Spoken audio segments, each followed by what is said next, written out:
श्रीब्रह्मपुराणम् अथ सप्तदशाधिकशतमोऽध्यायः।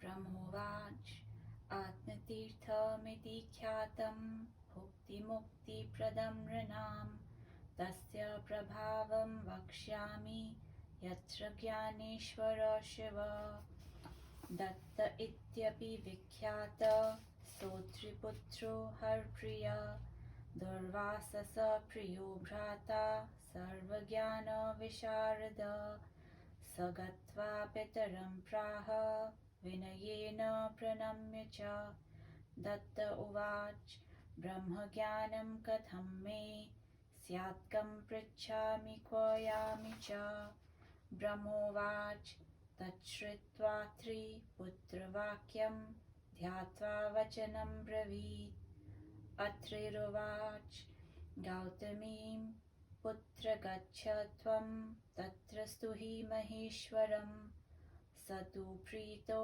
यदैव स्यात्तदा ज्ञानमाप्स्यसि ब्रह्मोवाच तथेत्युक्त्वा तदात्रेयो गङ्गां गत्वा शुचिर्यत कृताञ्जलिपुटो भूत्वा भक्त्या तुष्टाव शङ्करम् दत्त उवाच संसारकूपे पतितोऽस्मि देवन्मोहेन गुप्तो भवदुःखपङ्खे अज्ञाननाम्ना तस्मावृतोऽहं परं न विन्दामि सुराधिनाथ भिन्नस्त्रीशूलेन बलीयसाहं पापेन चिन्ताक्षुरपाटितश्च तप्तोऽस्मि पञ्चेन्द्रिय तीव्रतापैः श्रान्तोऽस्मि संतारये सोमनाथ बद्धोऽस्मि दारिद्र्यमयश्च बन्धैर्हतोऽस्मि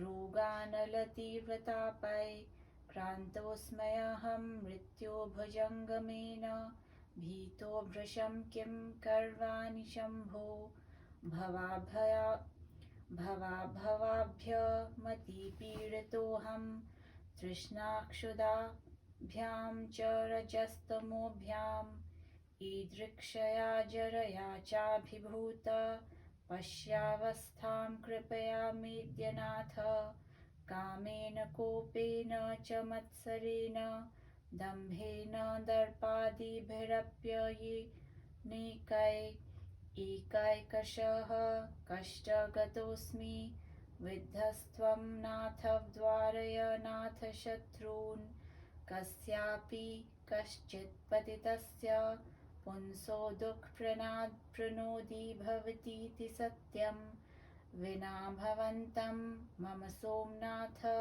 कुत्रापि कारुण्यवचोऽपि नास्ति तावत् स कोपो भयमोह दुःखान्यज्ञानदारिद्र्यरुजस्तथैव कामादयो मृत्युरपीह यावन्नमः शिवायेति न वच्मि वाक्यम् न मेऽस्ति धर्मो न च मेऽस्ति भक्तिर्नाहं विवेकी करुणा कुतो मे दातासि तेनाशु शरण्यचित्ते निधेहि सोमेति पदं मदीये याचे न चाहं सुरभूततत्त्वं हृत्पद्य मध्ये मम सोमनाथ श्रीसोमपादाम्बुजसन्निधानं याचे विचार्यैव च तत्कुरुष्व यथा तवाहं विदितोऽस्मि पापस्तथापि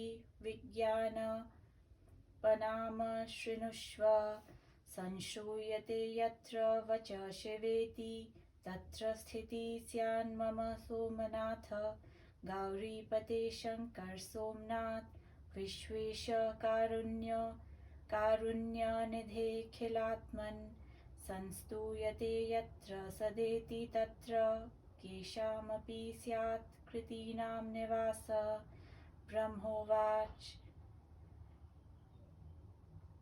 इत्यात्रेयस्तुतिं श्रुत्वा तुतोषो भगवान् हर वरदोऽस्मीति तं प्राह योगिनं विश्वक्रुद्धभवः आत्रेयोवाच आत्मज्ञानं च मुक्तिं च भुक्तिं च विपुलां त्वयि तीर्थस्यापि च महात्म्यं वरोऽयं त्रिदशार्चित।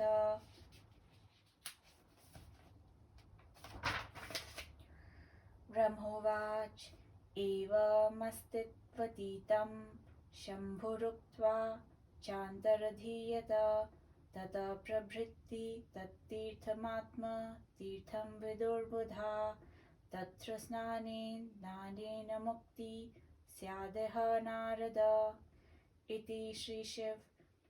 इति श्रीमहापुराणे आदिब्राह्मे तीर्थमाहात्म्ये आत्मतीर्थवर्णनं नाम सप्तदशाधिकशततमोऽध्यायः। गौतमी महात्म्यश्चत्वारिंशत्तमोऽध्यायः।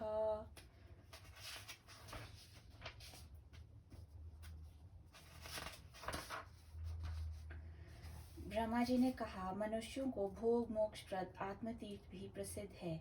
यहाँ ज्ञानेश्वर शिव विद्यमान है। ये तीर्थ महात्म्य कहता हूँ, श्रवण करो। अत्रिपुत्र शंकर प्रिय तथा दुर्वासा के भ्राता दत्तात्रेय के नाम से प्रसिद्ध थे।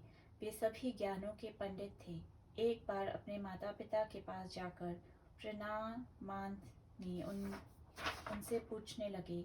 दत्त ऋषि ने कहा, हे ब्रह्मन, मुझे ब्रह्म ज्ञान प्राप्त कैसे होगा? मैं किससे पूछूं, कहाँ जाऊं? ब्रह्मा ने कहा। अत्रि ऋषि ने पुत्र की जिज्ञासा सुनकर ध्यानोपरांत कहा। अत्रि मुनि ने कहा, हे पुत्र, तुम गौतमी में जाकर महेश्वर का स्तव करो। जब वे प्रसन्न होंगे तभी ज्ञान लाभ होगा। ब्रह्मा कहते हैं, अत्रिनंदन इस बात से सम्मत होकर गौतमी गंगा में स्नान से पवित्र होकर हाथ जोड़कर भक्तिभाव के साथ शंकर का स्तव करने लगे। हे सोमनाथ, मैं दैवत मोहग्रस्त होकर संसार रूपी दुख पंकयुक्त संसार रूपी इस कूप में गिरा हूँ तथा हे देवाधिनाथ, मैं अज्ञान रूपी अंधकार से तमसाच्छन्न होकर श्रेय लाभ नहीं कर पाता। मैं पाप रूपी त्रिशूल से तथा चिंता रूपी छुरे से निरंतर भेदा जा रहा हूँ। मैं भीषण पंचेंद्रियों के तीव्र ताप से तप्त तथा श्रांत हूँ। मेरा परित्राण करिए। हे शंभु, मैं दरिद्रता रूपी भीषण बंधन में बंध कर योग रूपी अग्नि के तीव्र ताप से पीड़ित होकर मृत्यु रूप सर्प के आक्रमण से नितांत भयभीत हूँ। अब मेरा कर्तव्य क्या है? हे नाथ, मैं पुनः पुनः जन्म मरण से नितांत पीड़ित हूँ। तृष्णा क्षुधा जरा तथा रज तम गुणाभिभूत हूँ। अब कृपा करके आप मेरी अवस्था का पर्यवेक्षण करिए। मैं काम क्रोध कोप मात्सर्य दंभ दर्पादि से अनेक बार कृच्छ्रगत एवं मर्माहत हूँ। हे नाथ, आप मेरे इन सभी शत्रु का निवारण करिए। कहीं भी जब कोई दुख में पतित होता है तब कोई न कोई उसके दुख का हरण करने वाला उपस्थित होता है। ये कथा सत्य है, तथापि मैं अपनी करुण तथा कहीं किसी से कह भी नहीं सकूंगा। क्रोध भय मोह दुख अज्ञान दरिद्रता व्याधि काम शत्रु तथा मृत्यु तभी तक विद्यमान है जब तक ओम नमः शिवाय का उच्चारण नहीं किया जाता। मुझ में धर्म भक्ति विवेक दया है ही नहीं। मैं सर्वदा अतीव दीन हूँ। हे शरण्य प्रभु, आप मेरे चित्त रूपी कमल पर अपना चरण स्थापित कीजिए। मैं देवगण का ऐश्वर्य नहीं चाहता। मैं अपने हृदय कमल में आपके चरणों का सन्निधान मात्र चाहता हूँ। आप मेरी प्रार्थना पर विचार करके उसे पूर्ण कीजिए। हे सोमनाथ, यद्यपि मैं आपके समक्ष पापी रूप से विदित हूँ, तथापि आप मेरी प्रार्थना सुनिए। जहाँ कहीं शिव का नाम श्रुति गोचर हो, वहीं मेरा निवास हो, यही मेरा निवेदन है। जहाँ गौरीपति शंकर सोमनाथ विश्वेश्वर करुणानिधि सर्वात्मा इत्यादि शब्द सदा शिवस्तव रूप सुनाई पड़े, वहाँ अत्यंत अल्प लोग ही वहाँ निवास का अधिकार प्राप्त करते हैं। ब्रह्मा ने कहा, भगवान विश्व सृष्टा हरदत्त का ये स्तव सुनकर संतुष्ट होकर उन योगी से कहने लगे, तुम वर मांगो। आत्रेय ने कहा, हे देवगण से अर्चित प्रभु, आत्मज्ञान भुक्ति मुक्ति तथा आपके प्रति प्रचुर भक्ति मुझे प्राप्त हो तथा इस तीर्थ के महात्म्य संबंधित वर आप मुझे दीजिए। ब्रह्मा ने कहा। तदनंतर शंभु ने उनसे तथास्तु कहा। इसी के साथ वे अंतर्हित हो गए। तभी से सभी पंडितगण इस तीर्थ को आत्मतीर्थ कहते हैं। यहाँ स्नान दान द्वारा मुक्ति लाभ होता है। सप्तदशाधिक शतम अध्याय समाप्त।